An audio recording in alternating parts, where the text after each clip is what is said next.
to what extent you agree with the suggestion that Margaret Atwood's The Handmaid's Tale is presented by the writer as a specifically feminist dystopia. Remember to comment on Atwood's use of form, structure and language in your answer. So I want you to have a think, why have I picked out these key words? Does anyone want to start us off? Why have I picked out any of these key words? Luke? I guess to an extent it kind of gives you the option then to say whether you agree or disagree with it. So like if you agree to it to a very high extent, then yeah, you agree with it, or if not, you have the option to disagree. Absolutely, it kind of gives you a little bit more freedom to take that essay in almost any direction that you want within this kind of general area. Okay, so the first class you saw was year 12, so they're incredibly intelligent, but you've also got students who've come from kind of lower sets, or we've got one girl who was homeschooled in there, so we've got differing abilities. We've also got kind of a quite a large social mix in there, with lots of kind of issues going on at home. But despite that, they're incredibly high achieving, incredibly aspirational, and fantastic. I absolutely love teaching that class. I also love teaching 10Y3, which is the year 10 class you just saw.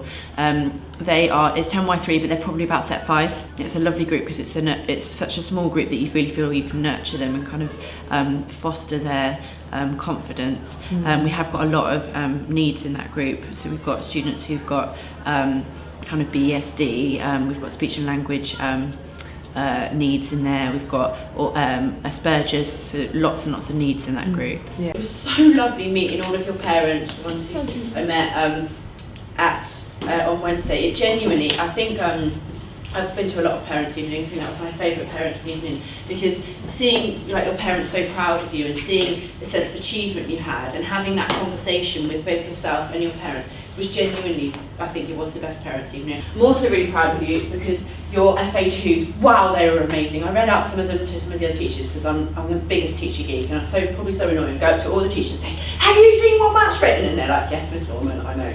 Anyway, so I went around telling everybody about it. All of your work, the level that you're working at, it's like you just jumped way above where everyone expects you to work, and you just massively raised your game, and that's exactly what I wanted from you, so thank you so much for that. It's very challenging to be with this class because you have to keep up with all the conversation and take in all the different ideas, but it's really nice to be in that kind of energy because you know you can say whatever your opinion is without having to worry about people saying, oh no, you're wrong, because you can just say whatever you think. I mean, I've always been in the lower group, and this is my first year being with Miss Norman, and she's kind of thrown me into the deep end, but it's been challenging but fun at the same time because she's energetic and she makes it easier for you, even though it's hard work. I like analysing our work, which makes me feel amazing, because if I get like a good grade, it makes me feel happy that I've done that. Fantastic, yeah. And can you describe her in a few words of what she likes as a teacher? Great fun. Sometimes a bit talkative, which is, I suppose, a good thing. Yeah. And she likes talking about her car quite a bit. I set a vision for each of my classes. For year 12, my vision is that nobody's going to get below a C for their A level, but we're going to get lots of, for A level, we're going to get lots of A stars. So it's A star to B is what I want, with nobody getting below a C. I want them to believe they can go to Russell Group University, that they can compete with anybody in the country, no matter what school or where they've come from. And I want them to be really, really confident. The question, like whether she's hiding anything else rather than just her name.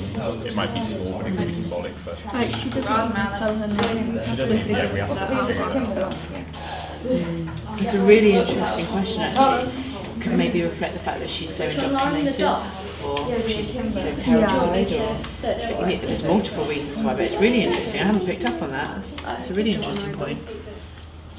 In terms of my year 10s, I want every single one of them to get at least one grade above their target grade. So if they're targeted a D, at least get a C. If they're targeted a C, at least get a B. I want them to enjoy English, I want them to feel confident and feel like they can be successful. In front of me, I see a young man trying to find his alien-shaped object. He swivels, he screeches, he staggers. fact that she says it looks like an object. Why is that effective? I think you're absolutely right. I don't think she was funny. It is funny, but I think what you mean by funny is that it kind of stands out a little bit and it makes you think, yeah, it is alien. What they're going through is not what a human being should go through. So I think she's been really sophisticated in using that word. Thank you, Aaron. We're like a family now, like a group. So we like to talk about things together. And it's not, it used to be we just used to talk over each other.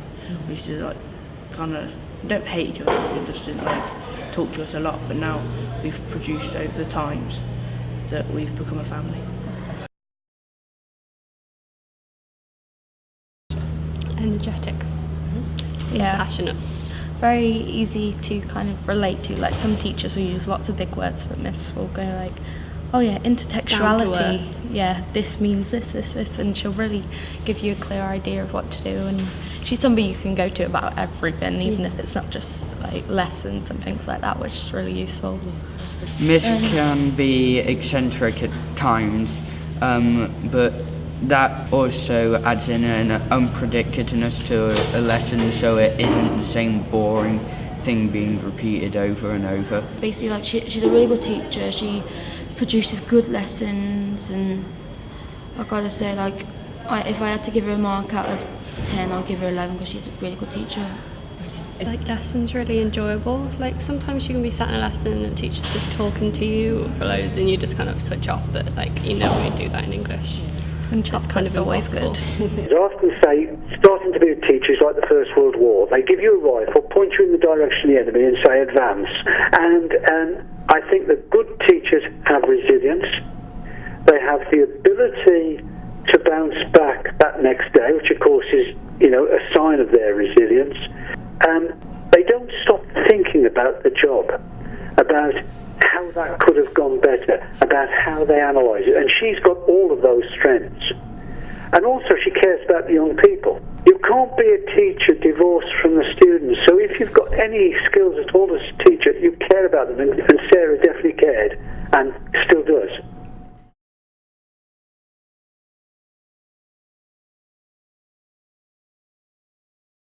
Hand it over to Alicia. She's volunteered to do the Motivate Me for today. We have a section called Motivate Me, which is a couple of minutes where I either play them a motivational video or tell them a motivational story, read them a poem, something like Rudyard Kipling's If. Something motivational, just kind of prep them up to support them to kind of start changing the way that they think. So I trialled it with year 11 and they really appreciated it and we saw a massive effect, and I'm starting it with my other classes. I do it with my 10Y3s as well. Okay, so first I was going to do about what makes me happy and like how you should surround yourself with happy things. Then I thought I'd do a motivational story about me, of course. And it's called The Most Motivatingly Motivated Motivational Motivate Me Ever, Point 2. You remember the first one was amazing, it was about Oxford. Okay, so these are my dreams. I want to be an English teacher. I want to live in a bungalow. I want to be able to drive a nice car, not crash it. Crash it, someone crashed into me. This is how far I've come. I can actually spell now, and I will show you that at the end. But yeah, now I know that does is not spelled D-O-S-E. How old were you there, Alicia? That was last week. We also do can-dos at the end of each lesson. It was something another participant did, and my LDO last year suggested that you celebrate success every lesson rather than waiting until an assessment to have success. So at the end of each lesson they write down what they can do as a result of that hour. And that can be, I can work successfully in a team, or I can use sophisticated language. It's about celebrating anything, any success, so they feel successful, because success is so linked to their confidence, to their achievement, but also to their behaviour as well. Can you just say what you can do?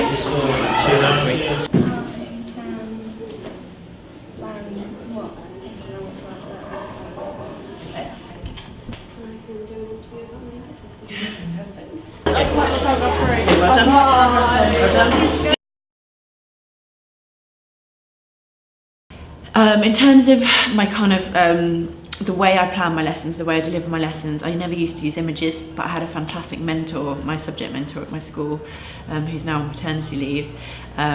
She uses images massively, and I saw the power it had in her lessons. So a lot of my teaching style actually I've modelled on her and kind of twisted what she's done. She was really inspirational. She links things to pictures a lot, and at the start of every lesson she plays a song and tells us to think of any links between the song and the lyrics, or even the music of the song to the book we're reading, which means that we're constantly thinking of links every day about the book and context. I think I'm a completely different teacher to when I first started.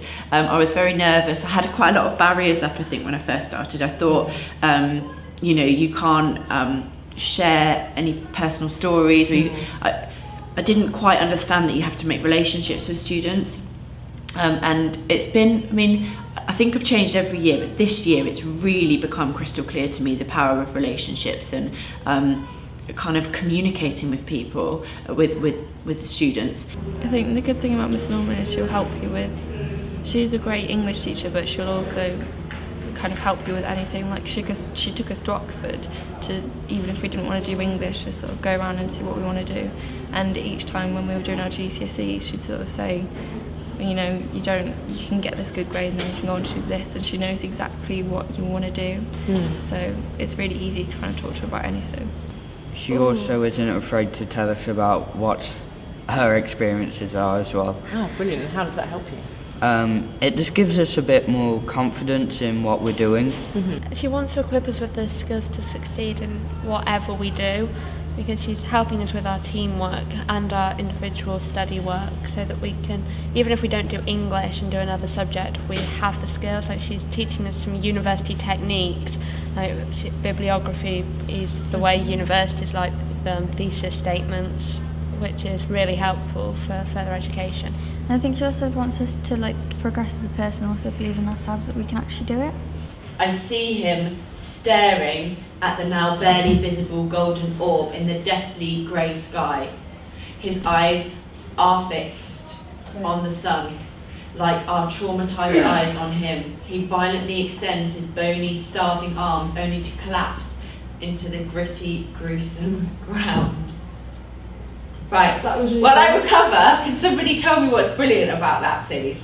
Sorry. She's brilliant. Honestly, I was such a sorry person. Harry, that is amazing. Wow. Gee, what did you like about that?